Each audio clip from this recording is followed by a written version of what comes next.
Good evening, and welcome to the third of St. John the Baptist's four-part series, Orthodox Life in Kenya, the Impact of Missions.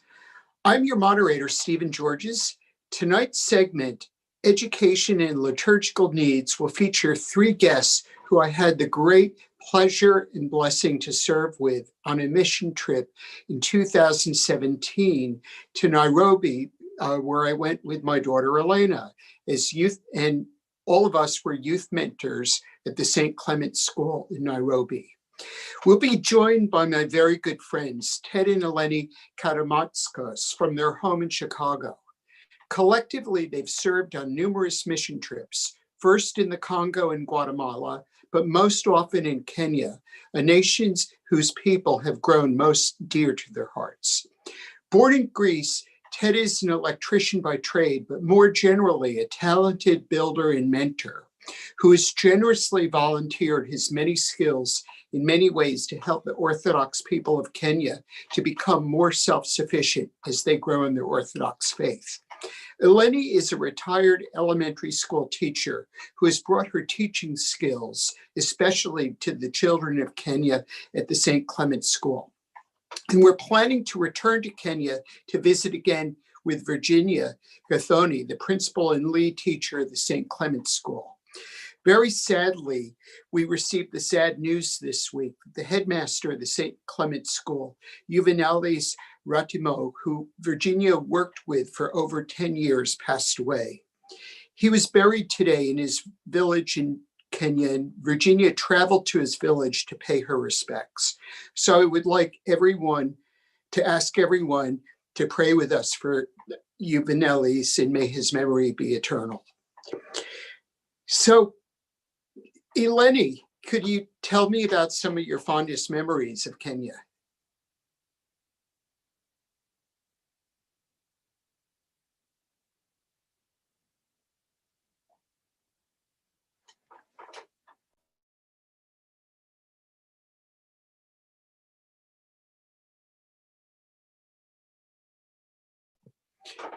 Okay. Eleni, you're muted. Can you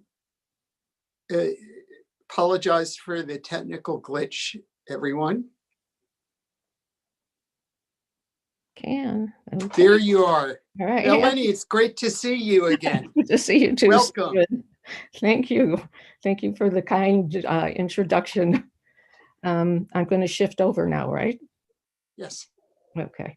Oops. No. Yeah, we're getting there. Where are we? There we are. Okay, let's start again. Thank you, Stephen, and many thanks to all of you joining us this evening.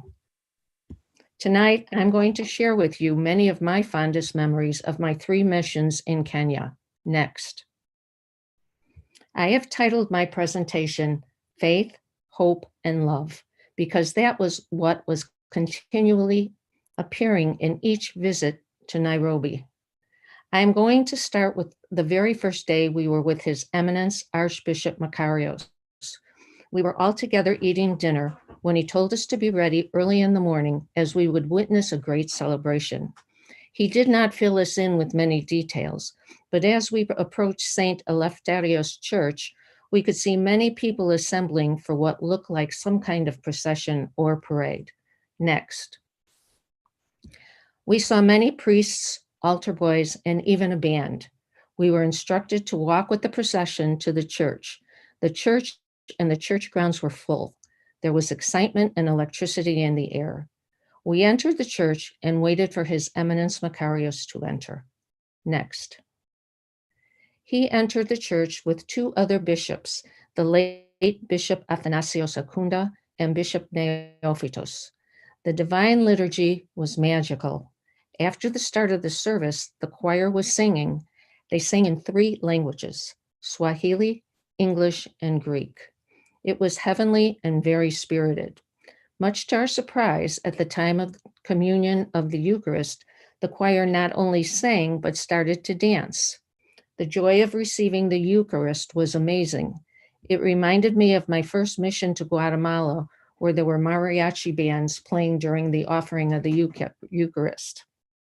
It was wonderful to see the culture of the people merged into the divine liturgy. His Eminence came out of the altar to join the congregation. It was truly joyous. Next. After the divine liturgy, we were directed to the church grounds where there were several tents erected and food being prepared. We learned we were celebrating the 40th year anniversary of His Eminence Makarios' service in Africa. His Eminence came to Africa as a lay teacher, teaching philosophy, ecclesiastical history, ethics, and theology. He was ordained a deacon, priest, and a bishop in 5 days. Later in the afternoon, there were dance presentations and a dance ritual with His Eminence, the priests, deacons, and men of the community. Next.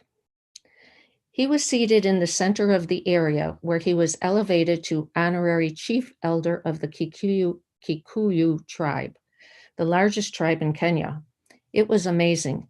They placed an animal coat on his back and adorned him with a beautiful headdress. The excitement overflowed, and we could feel the love of the parishioners and guests. We were very blessed to have been invited to be a part of this magnificent celebration. Next. The following morning met us with several meetings to plan and coordinate the program for the children. We began teaching on Tuesday. We were faced with the lack of basic supplies. There were no chalkboards or chalk, no crayons, no paper, no pencils, no Wi-Fi, no technology, no whiteboards, and very few flip charts. Although we brought with us most of our supplies, the very basics were lacking. Those types of supplies that are readily available in the schools that I taught at. It was a big surprise and a sad surprise. Next. We were expecting 50 children to arrive, and 100 plus arrived. We worked well as a team and were creative and flexible. We taught activities for self-esteem, self-acceptance, goal setting, developing your talents and likes, team building, communication, time management, relationships, and bullying. Next. I also brought with me Guardian Angel and Panagia Kardiotissa icons, small crosses from our trip to Jerusalem, and myrrh from the miraculous Panagia Kardiotissa crying icon. His Eminence made time in his busy schedule to come and anoint the children with the myrrh. I was very excited to share with the children items that had touched my heart. Next. After finishing our teaching responsibilities, His Eminence took us with him to visit some of his parishes.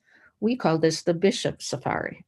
The first stop we made was to a parish in the Kilimanjaro area, where we met Father Titus and his family.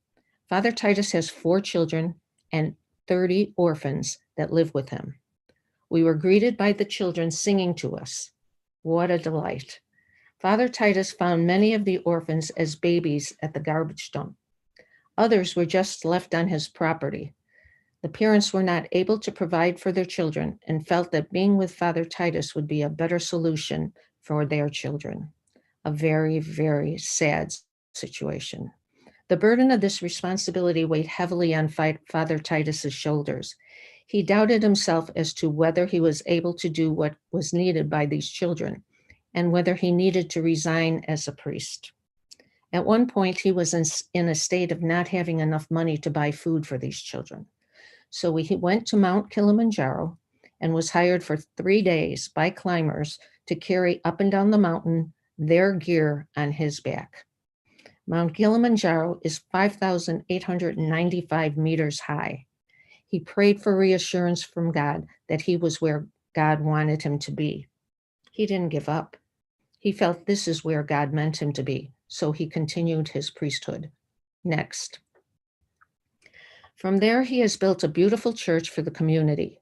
He made his own cement blocks for the walls and has built the upper floor of his home as a bedroom for the girls and a garage-type building for the boys' bedroom. It is at this location where I understood what His Eminence meant when he said, "We, the missionaries, are his ambassadors." I looked at the children and the very difficult roads they would have to walk when they went to school, and the shoes they wore. Next. I was in touch with the manufacturer of the shoe that grows. At that time, the only way we could get the shoes to Kenya was to hand carry a 50-pound bag. Next.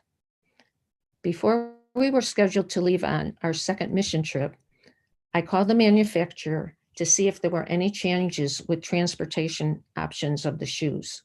I was told that the shoes were now being manufactured in Ethiopia, and we would be able to place our order in the US, and they would be delivered without any transportation charge.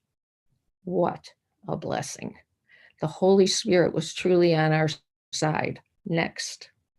So on the second trip, we were able to give Father Titus's orphans each a brand new pair of shoes that would protect their feet as they walked to school. Next. The children were ecstatic.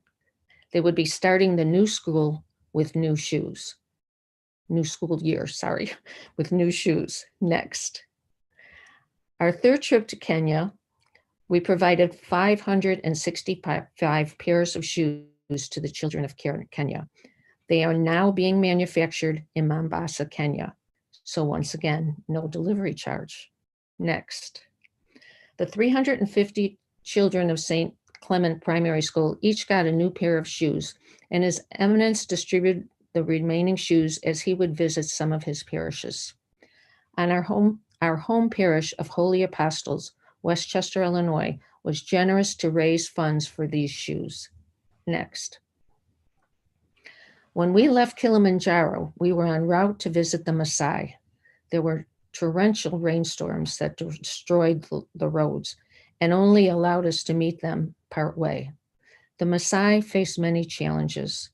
They live in an area that their land is not good for planting, so they cannot grow crops. Their water is not clean to drink, and it is very difficult to provide for their basic needs. They frugally eat only every other day to ration their food. The women and children walked to meet us. They were dressed in traditional tribal dress, many being tall and thin. Next. While His Eminence passed out masa or cornmeal and oil, I passed to each child an icon of the guardian angel. As we were boarding the bus to leave, one of the women approached me and adored me with a beautiful necklace, earrings, and a bracelet. Those that had so little had given me these beautiful gifts. They truly touched my heart. Next. The Mentors program was a huge asset to our classes with the children. The first trip, the mentors were there to help us with translation and also to observe us. Next. On the second trip, the mentors were assigned the same topics that we, the missionaries, were. That year, they took the lead, and we were mainly their supports and means of guidance. They did a phenomenal job. Next. The children were very responsive, and we were able to build strong relationships with them. On our third trip, school was in session, and I would not be working with the children as a team member. I thought I would bring something to show my appreciation of the mentors. I was enrolled in an iconography course, so I spoke with my teacher, the Diaconisa Pat Hamalis, and she suggested that we write icons of the six-winged seraphim. In that way, I thought they could have an icon of their own that would protect them. So we prayed for guidance of our hands, went through the process of making a template and painting the icon. They were all excited about the beautiful icons they made. His Eminence stopped by to see their work and was also excited to see the mentors enrolled in iconography. Next. His Eminence is very involved with the youth and recently hosted a pastoral meeting with youth speakers addressing the challenges they face in today's world. Next. Teacher substitute. Our third trip to Kenya was not as structured as the other two. One day, one of the teachers was ill, and I got a call to fill in as a substitute teacher for a third grade class. What a surprise that was.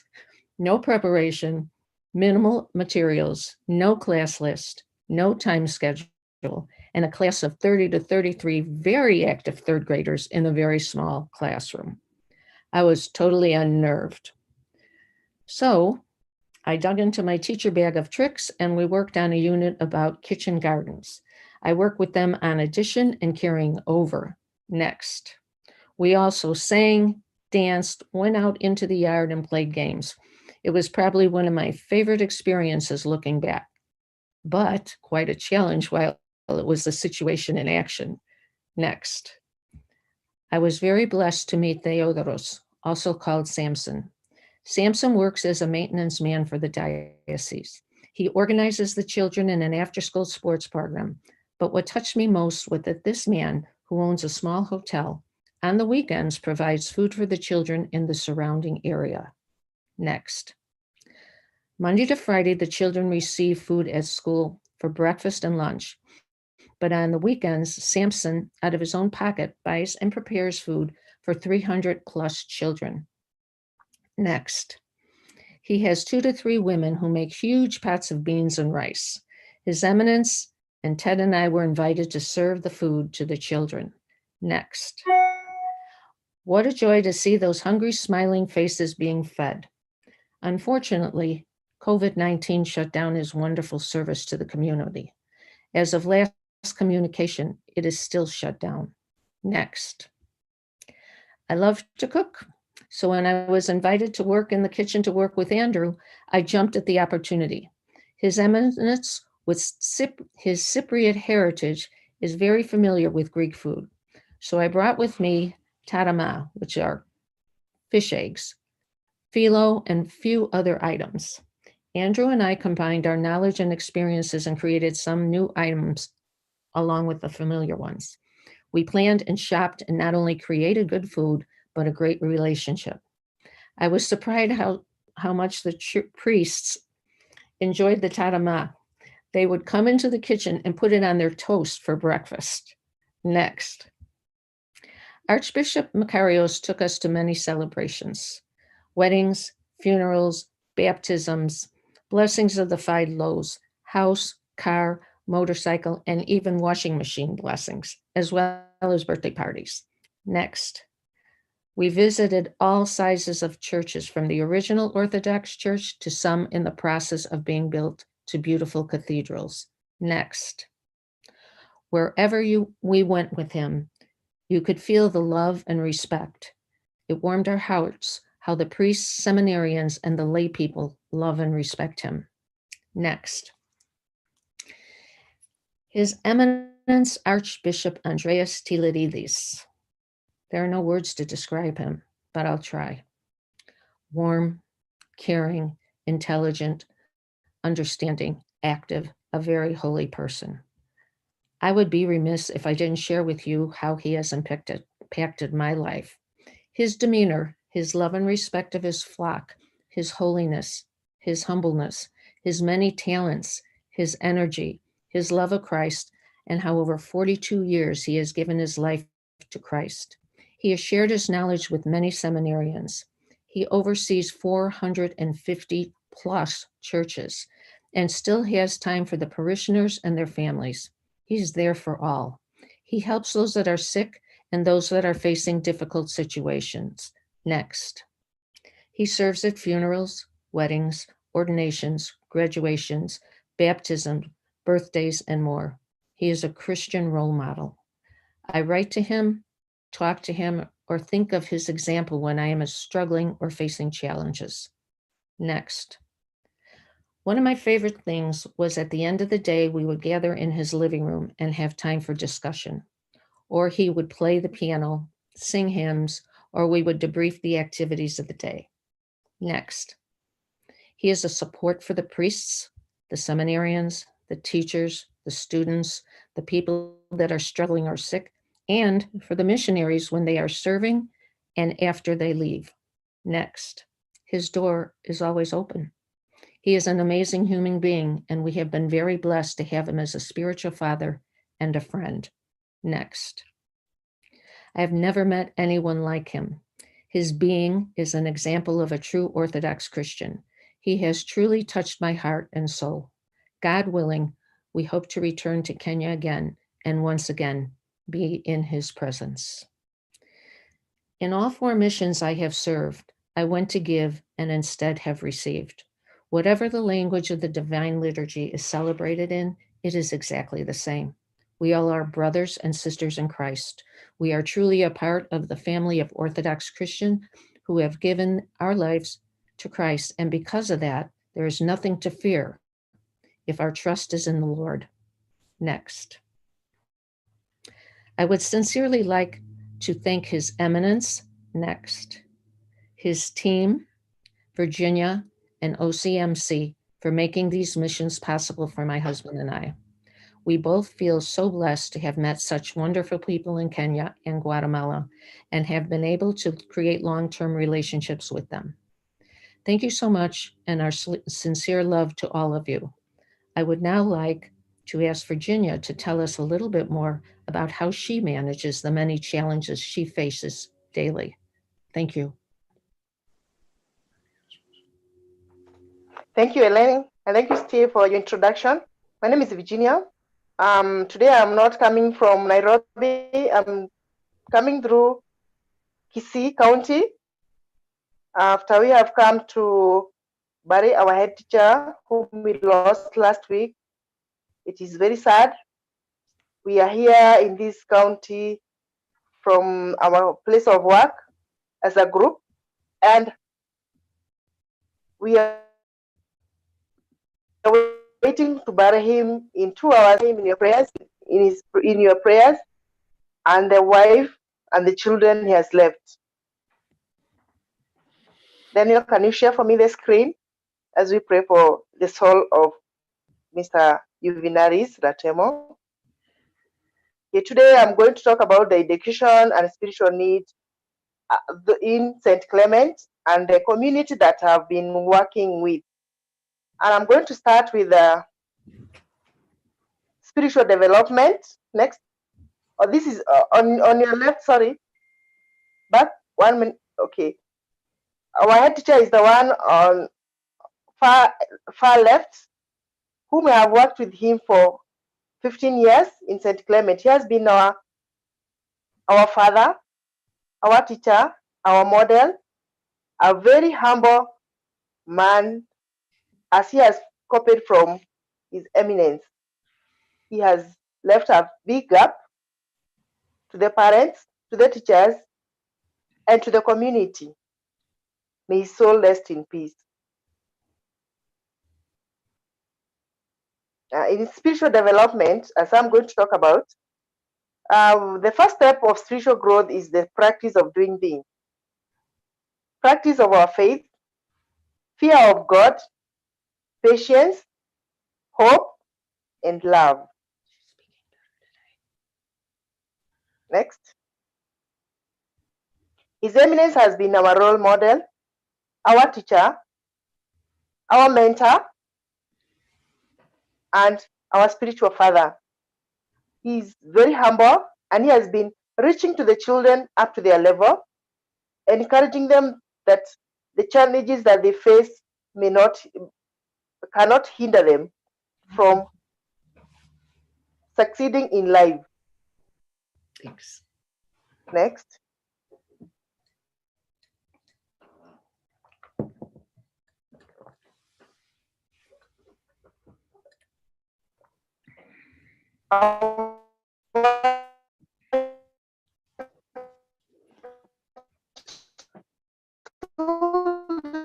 That's too bad.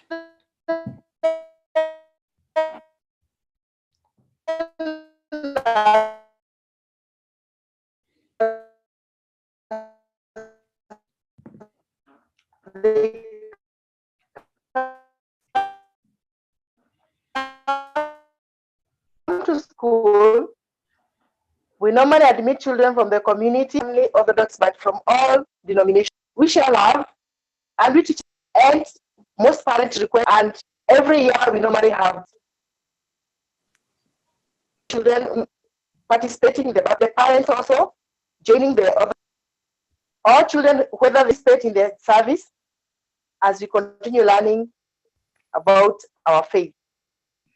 This is in the seminary where we do baptism, and we learn from that. Next.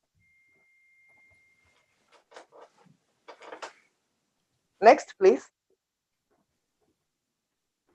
How do we share how do we fear God and how do we practice what we believe? Our children normally practice what they believe after baptism. We normally have in the school liturgy once in a week, but every morning we normally go for Orthodox or morning prayers before breakfast. How do we share God's love with others? These children have come from poor background, without parents, and so as they come, to bring them or to accommodate them in the environment, we show love, we interact with them, and we go to their level to make them believe that they are in the family that cares, and they can be able to express themselves and to feel that even if they don't have their parents at home, in the school, they get love that they don't get at home. Next.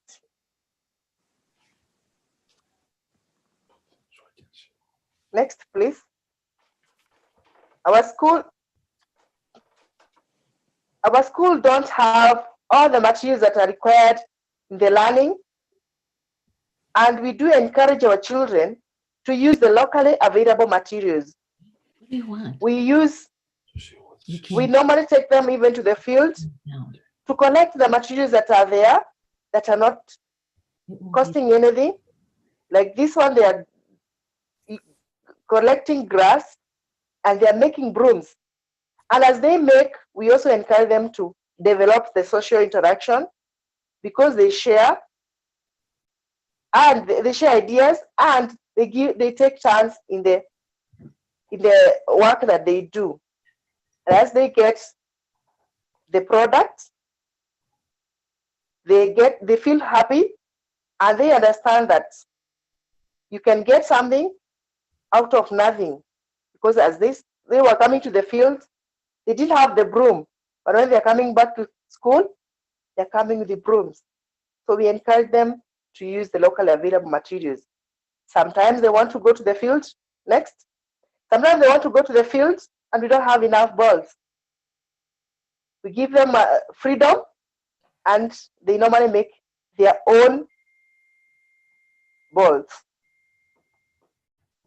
Like this one that they are showing you, and they are very happy to make them. They feel that the ball belongs to them. The ball belongs to them, and so they have the freedom of playing. And when it gets torn, they can go back again and use the locally available materials and make their own ball. Next.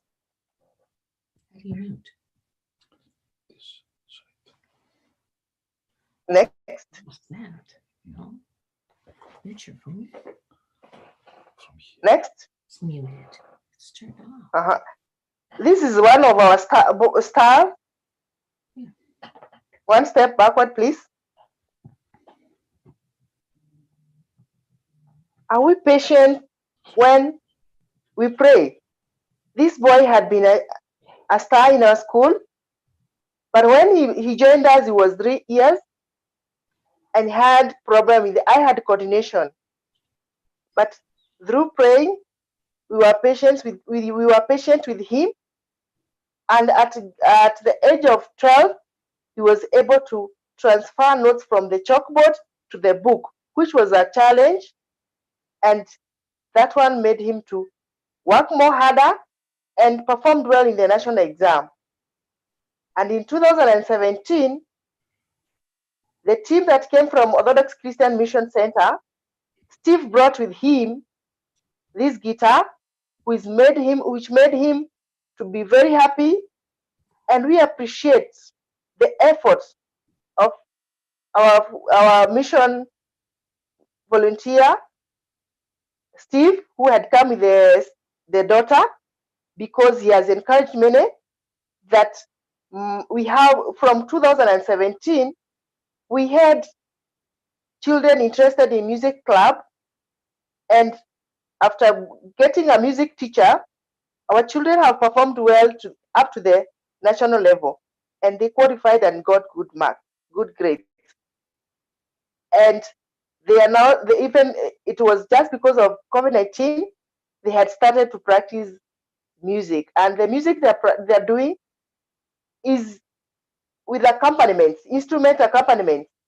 It is the one that is bringing more children to the music club. Next. As I have said, are we patient as we pray? These children, as they pray in the morning, they remember that they're having challenges. These are one of the challenges that they encounter, clothes getting torn as they grow.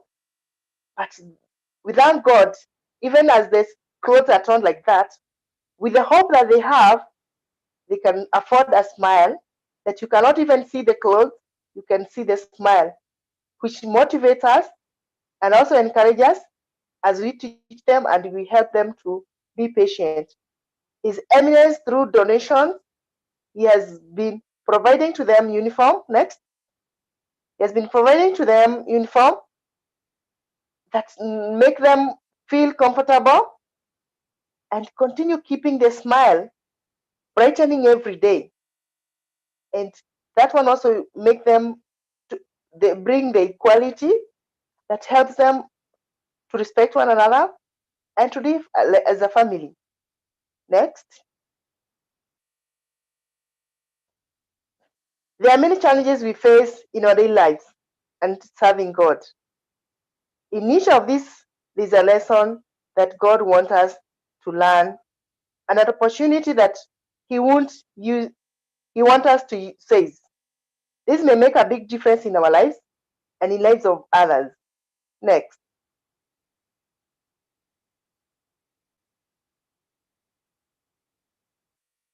In 2017 and 2018, Eleni and Teddy visited us, and they realized our children they didn't have shoes, and they thought of planning for them to have a type of shoe that will make difference.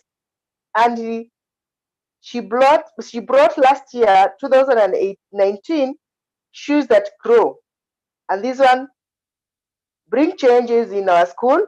That these children were very happy to get this unique shoe, and since then, before we closed school for because of corona, they were putting on this shoe every Wednesday, and everybody was feeling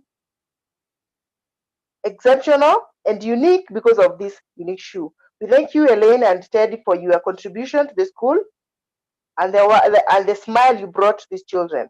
Next. Next.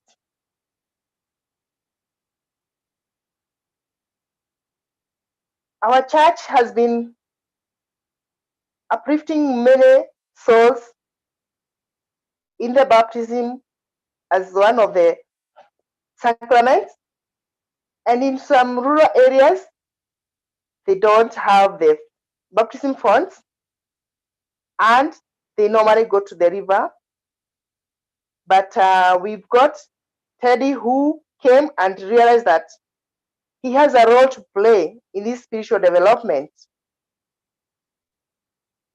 And as I finish, he's going to talk more about what he has done and the impact he has brought in Kenya.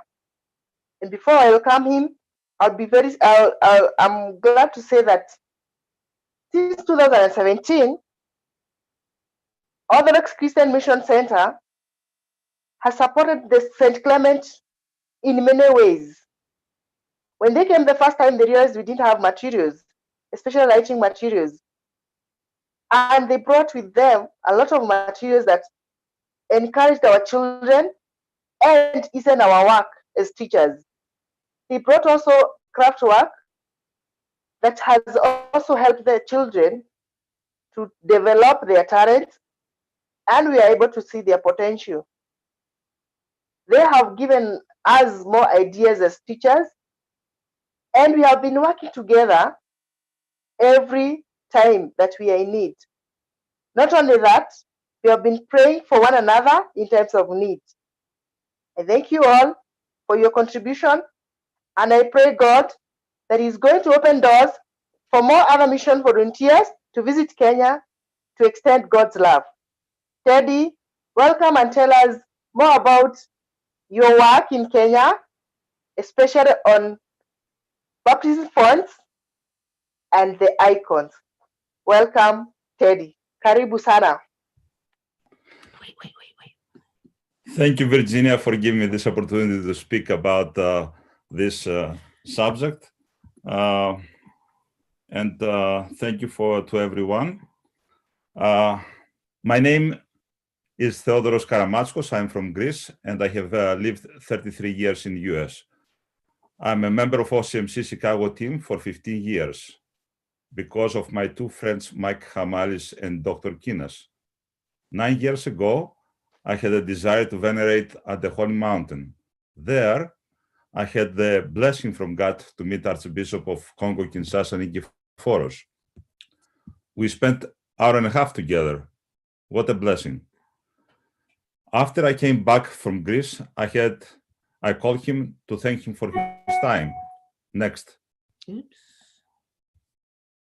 Why are we seeing this? Sorry for the technical issue. Yeah, how did that happen? At that time, I had a calling for a mission trip, and that's what's happened. 2012, I went on my first mission to Congo. With the blessing of my spiritual father and the support of the Orthodox people of Chicago area, I left with 5 pieces of luggage full of church items, 3 Holy Communion sets, and 6 projectors for the classrooms for the theological school to teach from Europe via Skype. My experience in Congo was amazing. It was beautiful to hear the students chant in Greek and French and see how His Eminence Nikiforos was living with them like one family at the Theological University of Kinshasa. He was focused in his spiritual life and his commitment. The love of God was upon us. He was amazing, working over 20 hours a day in the poorest country of earth. I left Congo after 23 days with my mind going back there every week, trying to support them with all kinds of ways until another calling came to me 3 years later. Next. This time, I had a call from OCMC to go to Guatemala. OCMC missionaries from all over the US went to Madre Clinic in Nueva Concepcion in 2015 with Father John Chacos. Father John's love and harmony made the project finish easily. Whatever difficulties were solved because of the love of God was upon us. We were left with the best impression from the mission trip because we saw Orthodoxy growing in Latin America. The third calling was 2017, when Father John Chacos asked me if I was able to go to Aguacate to remodel a clinic. I accepted with all my heart, but in the same month, I had another calling from OCMC. My wife was invited to go to Kenya on a teaching mission, and I was asked to go with her to support her. I left in the beginning of November for Aguacate with a team of doctors and nurses who went there to serve God and to help the people of Guatemala. It was an amazing experience to work together.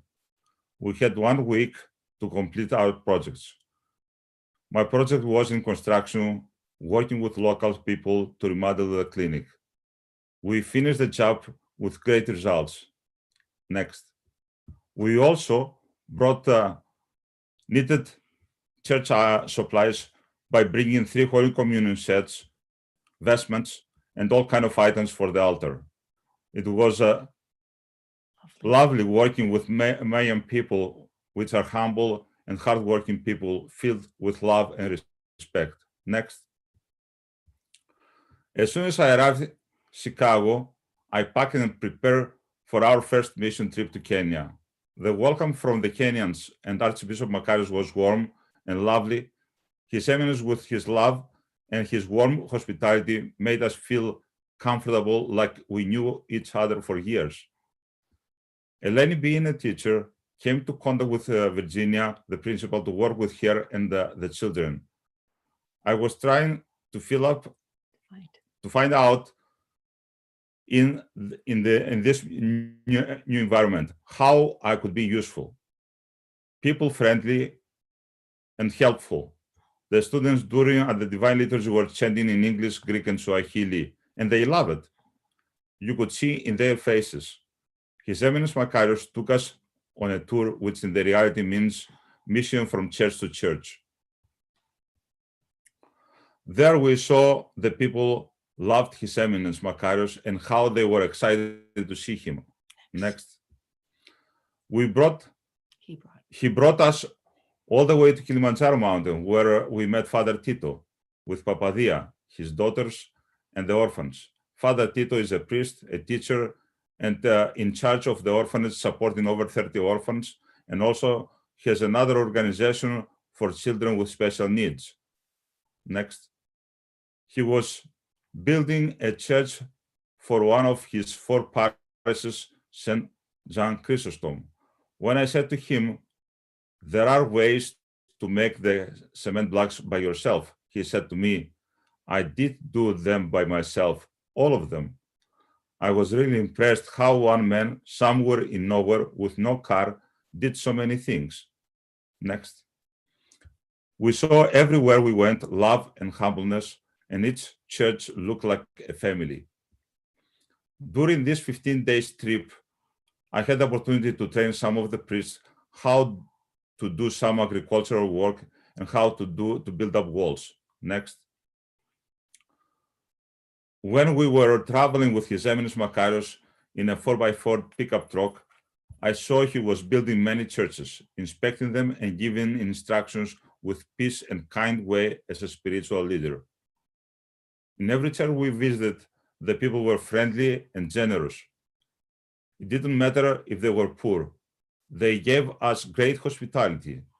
When we were in their church, they chanted the doxology and hymns. What a lovely mission. We left Kenya with tears and happiness in our eyes after seeing the mission work of His Eminence Makarios. This reminded us from what we had read how life was in the first Christian years. When we left Kenya, the thought entered our hearts that we would like to return to Kenya. Back in Chicago, my mind was back in Kenya, full of memories of our mission trip.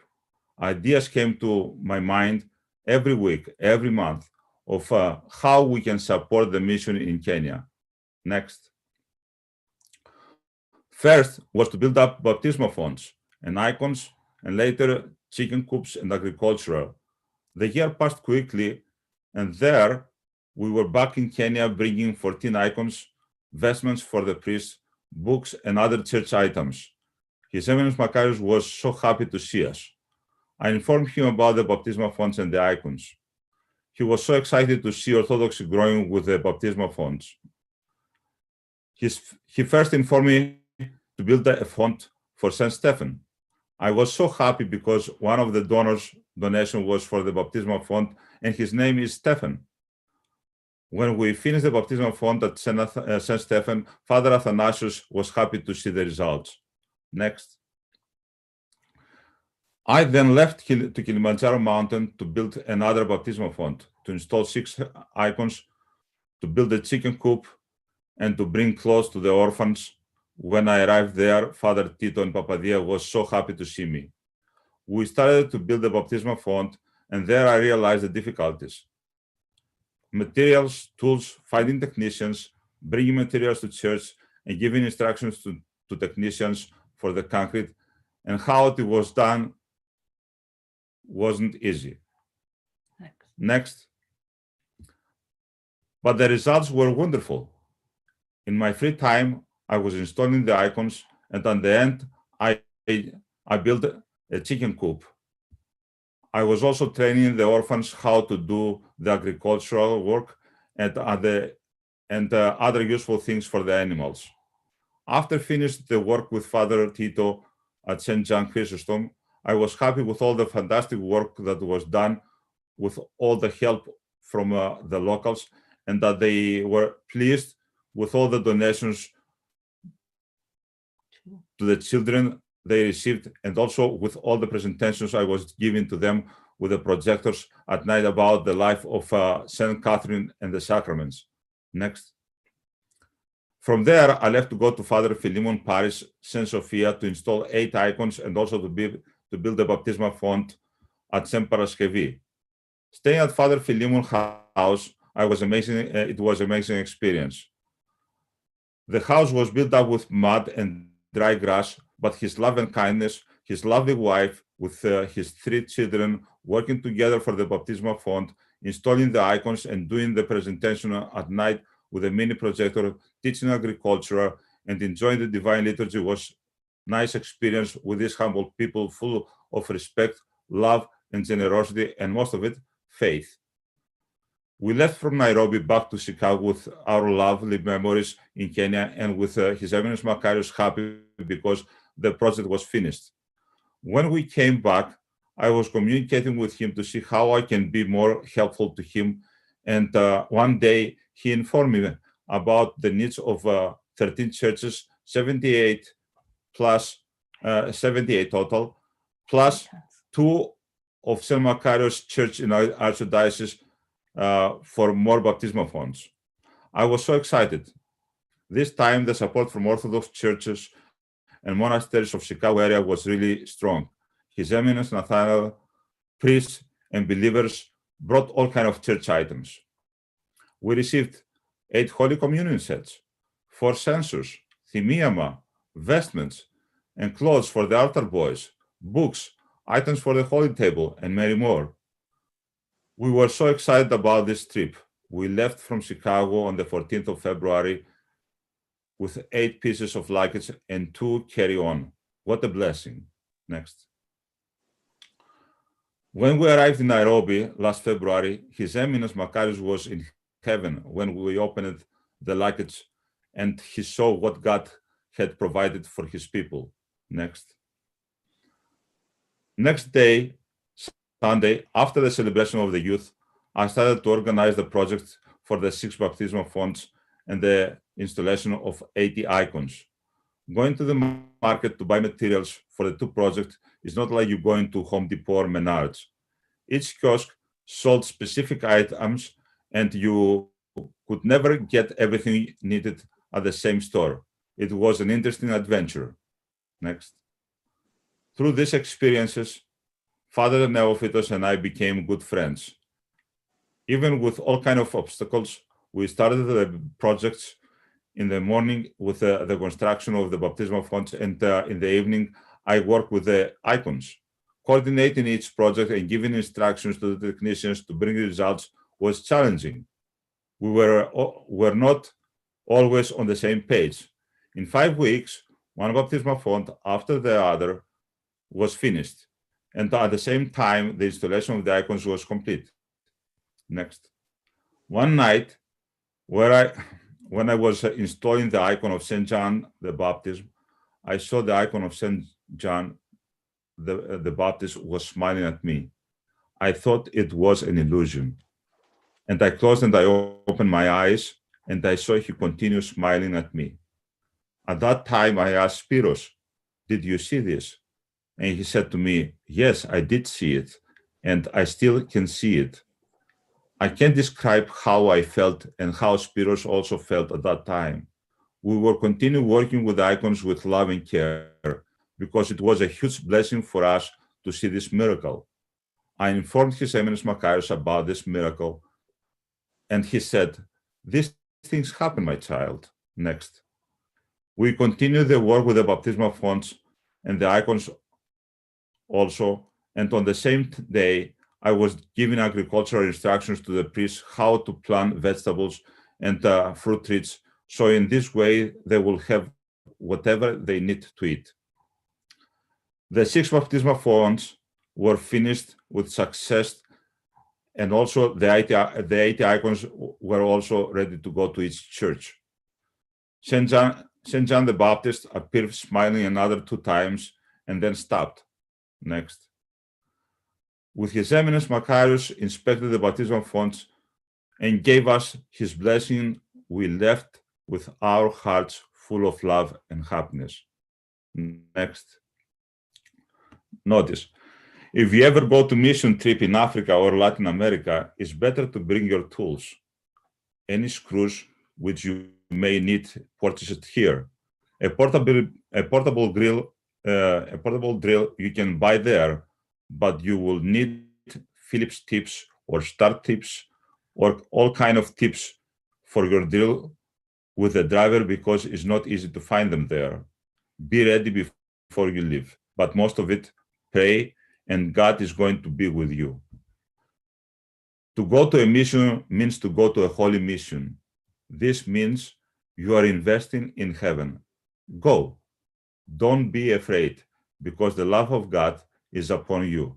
God bless you, and thank you for listening. Merry Christmas to all of you. Happy holidays. Thank you, everybody. That was really, really moving. We did receive a couple of questions.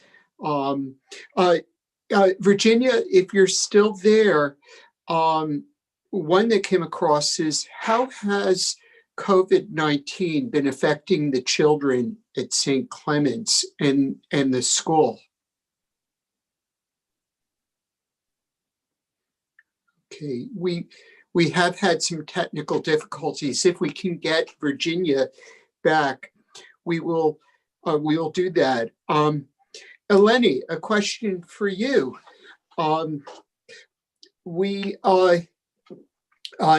Somebody was wondering, what recommendations would you give to any teachers who would like to travel and serve in a country such as Kenya on a mission? I think what I would say is that be prepared. Bring your materials, work out what you're going to work with, and then minimize, because it's very expensive when your luggage gets extremely heavy. So I would go. Whoops, we got Virginia back. I would recommend that you just be prepared, and be prepared to be flexible, because things just don't go. You don't know what you're going into, and then they don't go the way you imagine they'll go into. So just be ready. Okay, Virginia, are you there? Okay. I think she's coming in and out with a connection where she is in Kenya. When are you planning on going back? Ted and I are planning to go back, hopefully for 2022, for His Eminence's 45th anniversary year in service in Kenya there. That would be beautiful. Of course, God willing. Sure, that would truly be beautiful.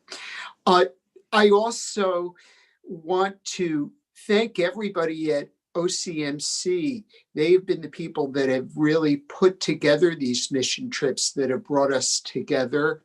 And in fact, they have a special fund that they are collecting. If we can put that slide up, if anybody would like to donate, the funds would go directly to His Eminence Metropolitan Makarios to use at his discretion for the needs of the people in Kenya. And that is a good way to say that next week at this time, we have the great privilege of traveling to Kenya, where he will be giving a live interview with Dr. Bill Black, who is our first guest in part one. So that will really be something to look forward to. I understand that Virginia is back. Virginia, are you there? Okay, Virginia is not back. Maybe we can ask the questions online and post them on the YouTube, so that people were also asking Paul, the young man with the guitar, who I know is one of her first children, one of the first students at St. Clement's School. I saw him when I was there in 2017, chanting in the church, and I'm wondering if he's gone to the seminary. So, Virginia, if you are muted, unmute yourself. We'd love to hear the answer. Okay, live streaming. All things happen when you are trying to bridge numerous cities. Okay, somebody just. Okay, sorry for Virginia, the welcome. hiccups. Yes, welcome back. We can hear you. Okay, I'm glad to be back again. And I would like to say that the COVID-19 cases are rising every day.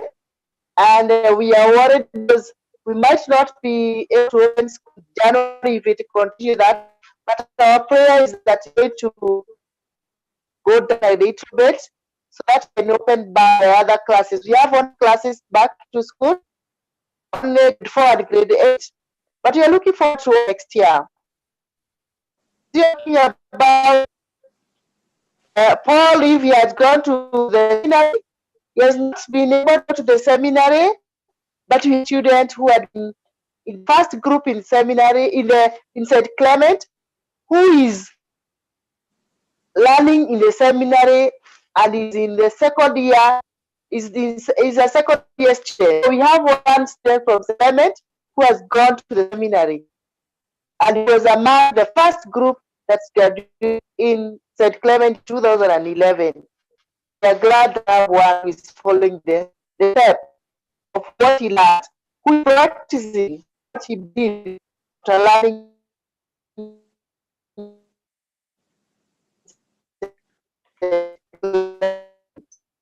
Okay, we're losing Virginia a little bit again.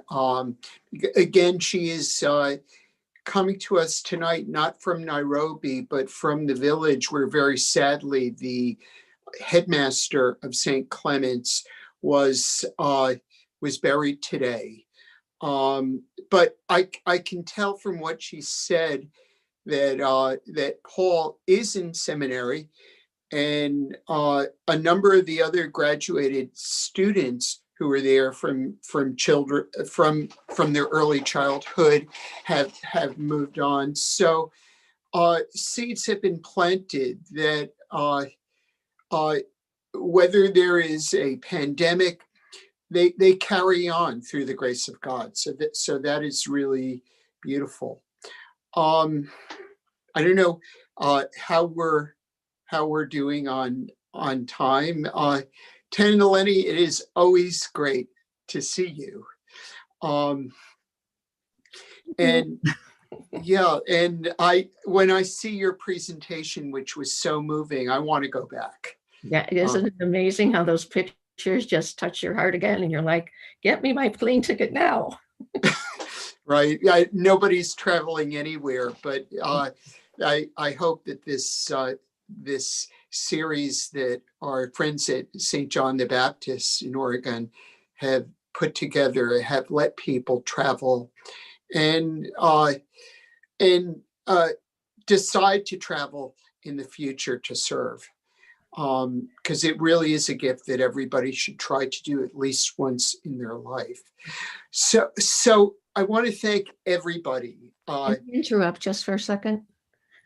Yes. Daniel had asked me a question earlier when we were doing our dress rehearsal about if I taught, how did I communicate with the children? And the children speak English as well as Swahili. So it was really easy for me to walk into the classroom, but there were times when people would walk into the classroom and talk only Swahili, and I had no idea what was going on, and then they'd leave. So it was a challenge for both sides. It was good though. It was a great experience. Yeah. It's obvious from your face that whenever you give, you end up receiving so much more. I want to thank everybody, Ted and Eleni, our friends at OCMC, our Virginia in Kenya, and say that next week we will be back with a live interview with the grace of God and the Holy Spirit with His Eminence Archbishop Metropolitan Makarios. So thank you very much from Chicago, from Kenya, from Princeton, New Jersey.